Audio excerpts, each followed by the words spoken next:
Days after the murder of a UK student stunned the community, Lexington police launched a new plan designed to make neighborhoods around campus safer. New information tonight about a dog that died after being dragged down a road. An animal rescue organization says the dog's owner has come forward. Folks gathered here in Louisville to send off the plaintiffs in a gay marriage case going before the Supreme Court next week. Tracking, alerting, protecting. This is WKYT News at 11. Good evening to you. It shocked the community. A UK student killed in what Lexington police call a random robbery. Police say he was walking home when he was robbed on East Maxwell Street near campus last Friday. And while police have arrested 3 people for the murder, they want to make sure people in those neighborhoods near campus feel safe. So police are now stepping up patrols. Monique Blair has our top story at 11. 22-year-old Jonathan Kruger was shot and killed near this intersection Friday morning, and now Lexington police are stepping up their foot patrols in an effort to prevent another murder from happening again. I've made that walk before, you know, it could have been me. Jonathan Kruger's murder hit close to home for many people who walk up and down the same area where he was killed. I definitely think that it is necessary to step up patrols for the time being, just to kind of show the public that police are out there trying to make a difference and not letting something like this happen again. Lexington police plan to increase foot patrols around campus during the times when students are on the streets. I never walk by myself, and I have, you know, the knife and the taser and the pepper spray. UK student Josh Crabtree has lived in this area for 3 years, and he says this is the first time something so tragic as Kruger's murder has happened. I don't think that it's anything that people should really take up arms about, honestly, because I kind of think that it's an isolated incident. Isolated or not, many students told me they believe the more visible police officers are, the less crime will happen. It does get scary out here. Since Jonathan Kruger was murdered Friday morning, Councilmember Jake Gibbs has reported several people who live in the area have called him concerned about the shooting. In Lexington, Monique Blair, WKYT. Police say the stepped-up patrols will be most visible from Thursday nights to Sundays. Tonight, 5 of the 9 people indicted for a crime ring involving stolen bourbon have turned themselves in. The Franklin County Sheriff says Gilbert Kurtzinger, Julie Kurtzinger, Mark Searcy, Christopher Preston, and Joshua Preston were booked into the Franklin County Detention Center tonight. All 9 suspects have been charged with engaging in organized crime. The sheriff says investigators have recovered more than $100,000 worth of bourbon stolen from Buffalo Trace and Wild Turkey distilleries. Investigators say Gilbert Kurtzinger was the ringleader. He worked at Buffalo Trace. The sheriff says a tip led investigators to Kurtzinger's home, where investigators found some of the bourbon, and they think many of the suspects met through a sports league.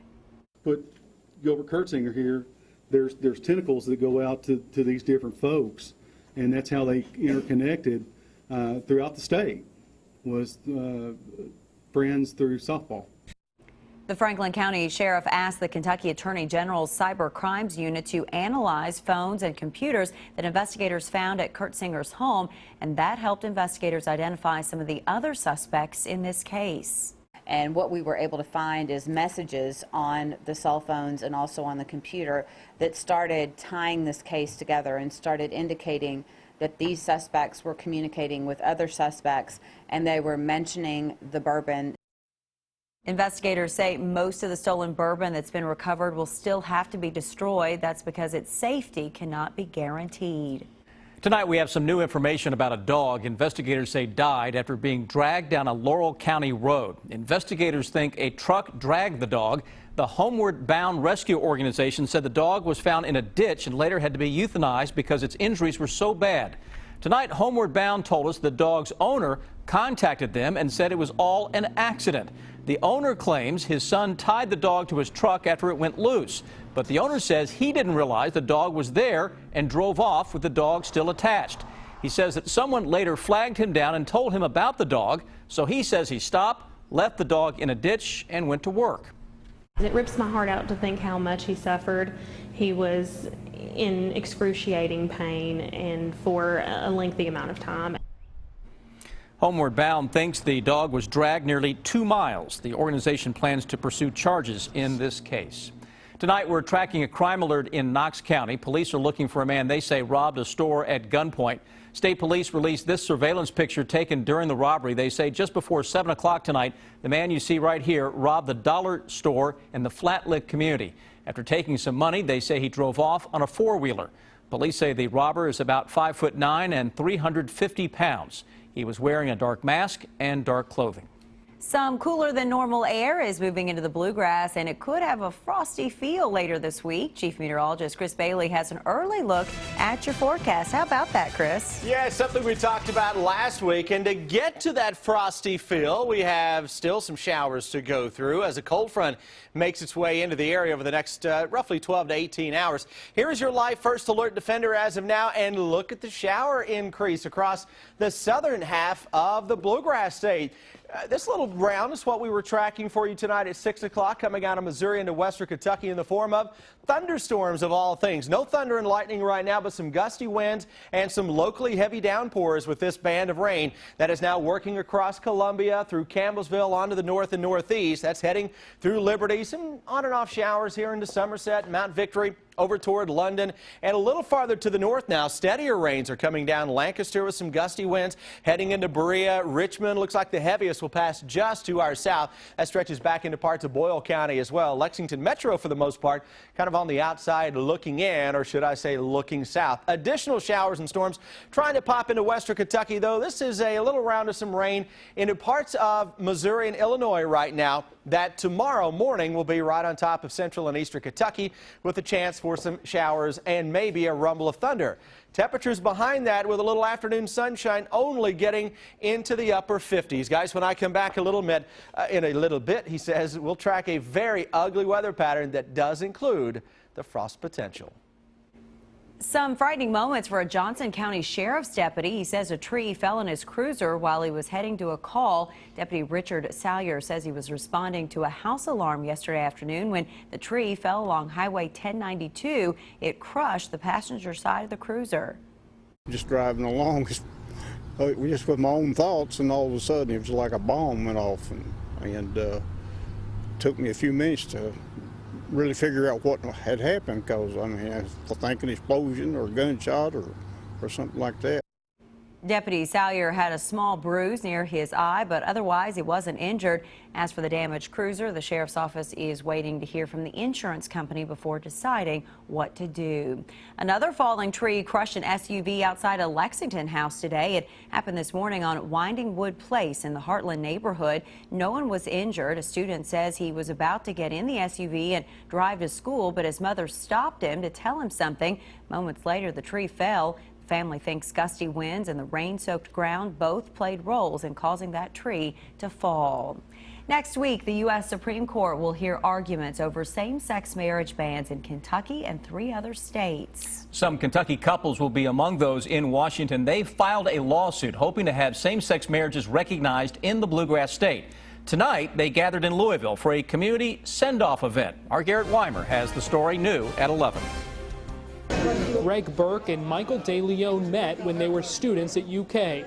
Now Burke's name is on the Supreme Court's docket, but they're confident ahead of oral arguments. For marriage to proceed so far, we're kind of at a minority of the states that don't have marriage, and for those indications, that gives some level of confidence. But it's the Supreme Court, so they can do what they want. So many of the plaintiffs in the case say it's so important not because they're fighting for themselves, but because they're fighting for same-sex couples everywhere. Jim Mead and Luke Barlow met at a Lexington bar and have been together nearly 48 years. They say they got involved so LGBT kids don't have to go through what they did.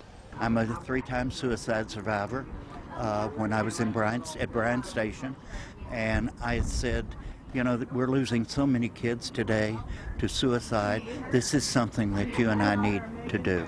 And so we plunged in, we came out of the closet, we threw the doors open wide, and here we are. As a sign of support, the group got a book full of thank yous from people across the country. But to know that we have support from people, in thousands of people in all 50 states, is absolutely amazing. Elliott says that support helps fuel their effort as they head to Washington, D.C. In Louisville, Garrett Weimer, WKYT. And next week, Jacqueline Polo Castro from our Washington Bureau will be at the U.S. Supreme Court to report on the arguments in the same-sex marriage cases. Tonight, hundreds of protesters marched through the streets of Baltimore demanding answers for the death of a man while in police custody. Investigators say that Freddie Gray died of a severe spinal injury. Video of his arrest last week shows police carrying him into a police van. The U.S. Justice Department is now saying it's looking into Gray's death. Police say they don't know what caused Gray's spinal injury. The organizer of today's protest says the 6 officers involved in the arrest should be charged. I want murder for all 6 of them because there was no history or record of him having any spinal injuries. All 6 police officers can't say what happened. The mayor has acknowledged in the press that he called for immediate medical attention and nobody gave it to him. The 6 officers involved in the arrest have been suspended with pay. The Justice Department will look into if there were any civil rights violations during Gray's arrest. 1 year ago this week, a Nelson County teacher and her teenage daughter were killed in their home. And tonight, police still haven't made any arrests in the case. Police say they've looked into thousands of tips in the murders of Kathy and Samantha Netherland, but they've all come up empty. Now, family members say the reward for information leading to arrest in the case has increased to $50,000. We have done this in hopes of finding answers. If you know something, I am begging you to please come forward. Please give us closure.